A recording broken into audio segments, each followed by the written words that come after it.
What psychology taught me that my degree didn't. Hi, welcome to Mobilize Hope. Today, I wanted to touch on a bit of perspective from me about what I've learned studying psychology, not just from the formality of the educational degree, but from a humane perspective. And this is obviously not to say that a psychology degree is useless in any way. It is not, contrary to popular opinion. It's simply about discussing what are the practical things you learn from studying psychology versus what are the things that only life experience in conjunction with the knowledge that you've gained can teach you.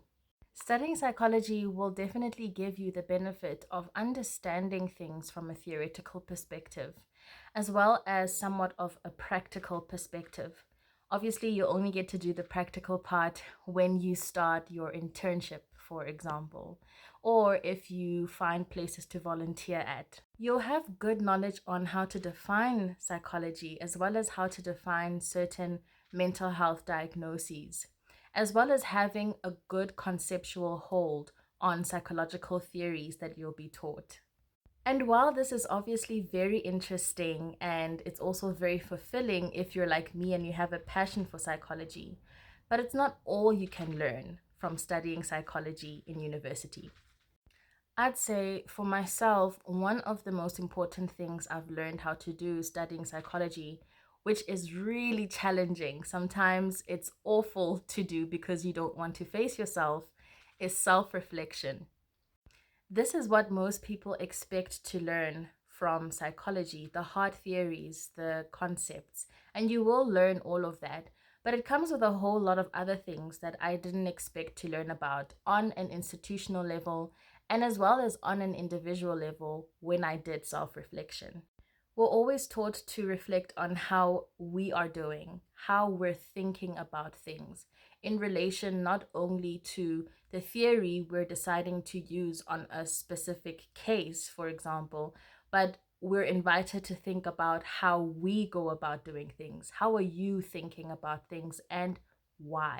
Now, the why part is the hardest for me because that is when I have to take a really hard look at myself and see some of the biases that have informed the way that I think about the formal theoretical information that I've learned in university. And the challenge with that comes when you have to now reevaluate the relationships that you have with certain people, or you have to reevaluate the relationship you have with yourself. You have to start thinking differently, thinking more broadly, and thinking more in tune with what kind of healthcare provider you want to be, but as well as what kind of person you want to be. And that's not easy to do. So just because now you've challenged your own insight, it doesn't mean you're automatically going to change. That takes time, it takes patience, and it takes honest conversations about yourself, and with other people. Another way of thinking that was challenged in me, particularly, was knowing that I was wrong to think that just because someone is resisting therapy, for example, it means they don't want to heal. So I had to learn humility and I had to really pause and think that some people don't resist it because they don't want to heal, but rather because it's really scary. It's really hard to commit yourself into a process of healing that's going to expose a lot of things in you that you might not yet be ready to deal with, or you might not be ready to accept are going on inside of you. And that was one of the contradictions of my life, particularly. Because I know so much of psychological theory, I thought to myself, even though it was subliminally, but the thought was still there that I think I'm immune to the things that I'm learning about.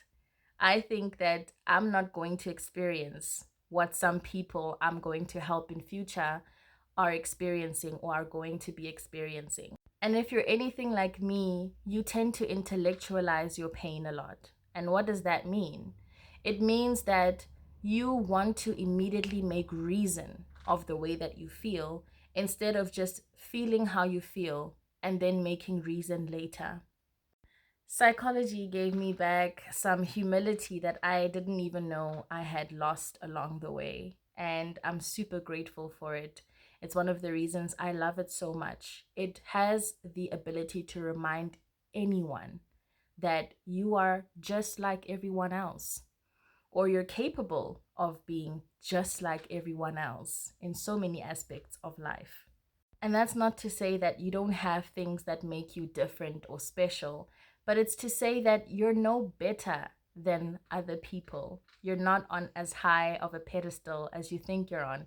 And for me, that was a really humbling experience because I thought to myself that I was better than the cases that I was seeing when I was working in hospital as a clinical associate and as I was learning psychology in university in the past 4 years.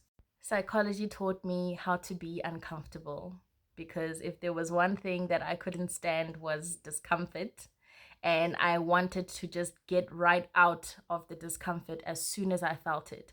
But it taught me to really sit in the discomfort because it's trying to teach me something. It's not trying to make me feel bad. And I hope that you see some of that in your own life, no matter what your career line is, or no matter in what way you've received the information I've shared in this video. We all have some work to do, and we all always have something to learn about ourselves and about each other. And that's what I get for choosing a career that's a literal mirror into my soul. So I hope that you learned or took away something or two from this video. Whether you're just watching, thank you for being here. Or if you want to comment, please, let's engage. Let's talk about it.